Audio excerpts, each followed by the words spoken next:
nggak bisa dirubah sejarah. Ini jejak digitalnya. Bahkan revolusi mental itu ternyata itu yang dicita-citakan oleh DN Aidit, Ketua Komisi Besar PKI. Nah kira-kira sejarah berulang enggak? Berulang. Sekarang ada revolusi mental sejak 10 tahun yang lalu sampai sekarang. Sejarah berulang. Nah Bapak Ibu yang dimuliakan Allah, jadi Soekarno, Presiden Soekarno ketika hari ulang tahun PKI ke-45 tanggal 23 Mei 1965, Presiden Soekarno pidato. Bapak buka di Google, pidato Soekarno pada saat hari ulang tahun PKI ke-45 tanggal 23 Mei 1965 akan keluar ini Pak. Dan Bapak bisa baca itu pidatonya Soekarno. Jadi judulnya suburlah PKI. Jadi duet antara Presiden Soekarno dan DN Aidit. Sekarang GBK, Gelora GBK, ya GBK, Gelora Bung Karno. Itu sekarang ini. Jadi dulu ini di GBK, ini ratusan ribu massa PKI kumpul, show of force, jaya-jayanya PKI. Soekarno, DN Aidit pidato, suburlah PKI. Ini pidatonya Soekarno. Bapak Ibu yang dimuliakan Allah, Buya Hamka Allahumma yarham. Masya Allah, 10 tahun sebelum kejadian peristiwa G30 SPKI, Buya Hamka sudah memberikan warning, peringatan. Wahai umat Islam, hati-hati terhadap bahaya komunis. Ternyata umat Islam di Indonesia tidak merespon. Jadi ulama sudah diberikan basirah, ketajaman mata hati, memberikan peringatan, hati-hati, waspada komunis. Ternyata betul Pak. Setelah 10 tahun meletuslah peristiwa G30S PKI. Makanya Buya Hamka sampai memberikan statement, rupanya Allah tidak memberi dulu cobaan bagi rakyat Indonesia. Jadi kepinginnya Buya Hamka dulu itu begitu disampaikan umat siap menghadapi itu loh, sehingga tidak terjadi korban. Tapi ternyata umat tidak siap. Dianggap statement Buya Hamka itu biasa-biasa saja. Jadi akhirnya kejahatan komunis terbukti dengan peristiwa G30 SPKI. Padahal Buya Hamka sudah mengingatkan 10 tahun sebelum itu. Dan Masya Allah Pak, di tengah-tengah jaya-jayanya PKI, Masya Allah ternyata masih ada 907 ulama se-Indonesia, seluruh Indonesia yang menolak ideologi komunis. Tapi resikonya dijebloskan ke penjara tanpa prosedur hukum. Sehingga 907 ulama se-Indonesia kumpul di Palembang mengadakan muktamar alim ulama seluruh Indonesia, mengeluarkan rekomendasi. Pertama, itu ada 6 rekomendasi. Pertama, ideologi ajaran komunisme adalah kufur hukumnya dan haram bagi umat Islam menganutnya. Yang kedua, bagi orang yang menganut ideologi ajaran komunisme dengan i'tiqad, dengan keyakinan dan kesadaran, kafirlah dia. Jadi ulama-ulama dulu itu tegas, kafirlah dia, tidak sah menikah dan menikahkan orang Islam, tidak ada waris mewarisi, dan haram jenazahnya diselenggarakan secara Islam. Saya membayangkan Pak, kalau ulama sekarang seperti ini,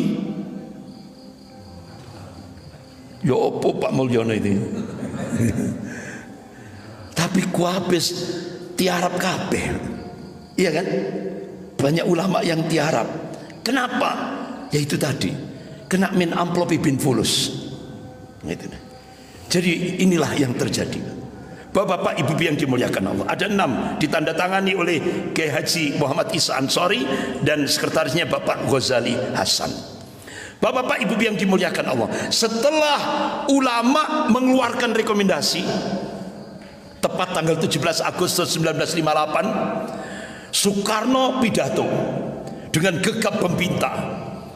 Soekarno mencela dengan sangat keras muktamar alim ulama Indonesia yang berlangsung di Palembang tahun 1957. Itu kata Soekarno, itu komunis fobia. Dan itu perbuatan 907 ulama itu adalah perbuatan amoral. Itu kemarahan Bung Karno, Presiden Republik Indonesia yang pertama. Jadi 907 ulama yang menolak ideologi komunis itu dikatakan oleh Presiden Soekarno itu ulama amoral. Apa ulama amoral itu? Nggak punya moral. Itu Pak, 907 ulama itu. Resikonya berat. Wong yang marah ini presiden. Nah kalau ulama masih ada 907 ulama seperti itu, luar biasa Pak. Nah sekarang ada enggak 907 yang menolak ideologi Nasakom Jilid 2? Masih tanda tanya Pak. Wani orang, ya kan? Bang, jangankan itu, mau bergerak saja sudah di stop dengan tambang. Serep langsung. Jadi ormas-ormas langsung ditutup dengan tambang. Selesai sudah. Ya. Lemes kabeh. Ini sih beda dengan ulama dulu, luar biasa. Sehingga akhirnya resikonya Pak, semua dijebloskan penjara tanpa prosedur hukum. Sampai Buya Hamka Muhammad Natsir memberikan statement, ulama adalah figur yang mengakar ke bawah, mengakar pada umat, bukan merambat ke atas pada kekuasaan. Ulama adalah mereka yang alim, tegas dan sederhana, bukan mereka yang berkelimang dalam gemerlap kemewahan dunia dan toleran pada kemungkaran. Lesannya ulama adalah perisai bagi dakwah, bukan tameng bagi kekuasaan. Akhirnya Buya Hamka ditangkap, hartanya disita oleh negara, dijebloskan penjara tanpa prosedur hukum 2 tahun 4 bulan. Akhirnya Buya Hamka diseksa pakai strom tegangan tinggi. Buya Hamka ketika di penjara tidak diberi minum. Masya Allah. Untuk mempertahankan hidup, Buya Hamka sampai meminum air kencingnya sendiri untuk mempertahankan hidup. Tapi Masya Allah, 2 tahun 4 bulan beliau mengambil hikmah. Apa? Alhamdulillah, Allah mudahkan Buya Hamka untuk menuntaskan penulisan tafsir Al-Azhar 30 juz. Itu hikmahnya. 2 tahun 4 bulan. Sehingga akhirnya ketika masa tahanan hampir berakhir, Buya Hamka ingin menemui Presiden Soekarno. Untuk apa? Memberi maaf terlebih dahulu. Karena itu akhlak seorang ulama. Bukan minta maaf loh Pak, memberi maaf terlebih dahulu. Ternyata cita-cita Buya Hamka kandas, tidak terrealisir. Kenapa?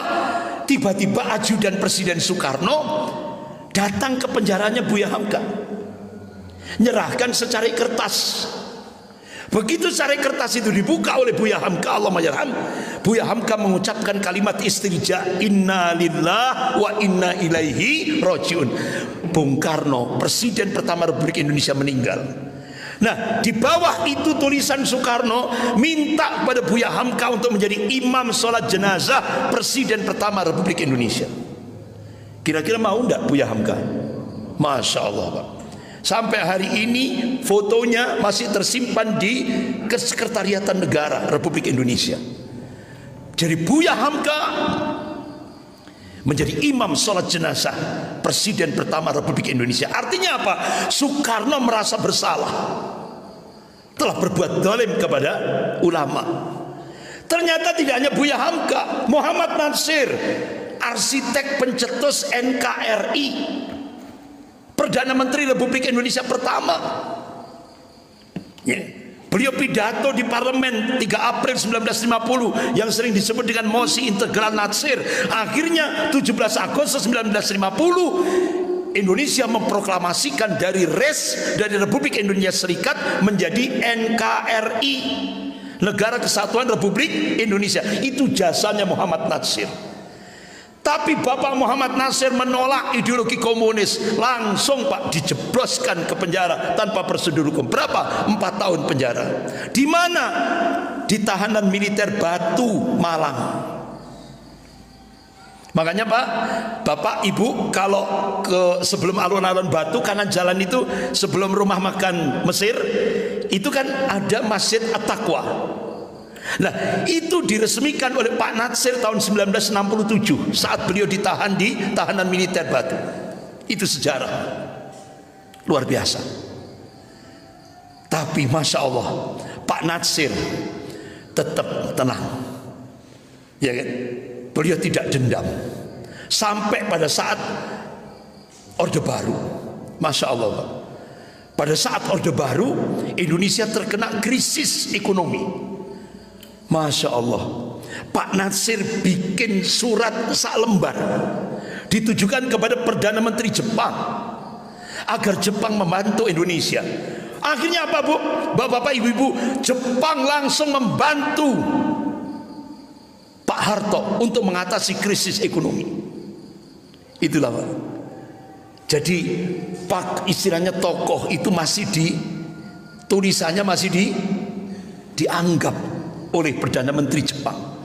Sehingga ketika Pak Nasir meninggal tahun 93, Perdana Menteri Jepang memberikan statement, kematian Bapak Muhammad Nasir lebih dahsyat daripada bom yang dijatuhkan di Nagasaki dan Hiroshima. Itu. Sekian.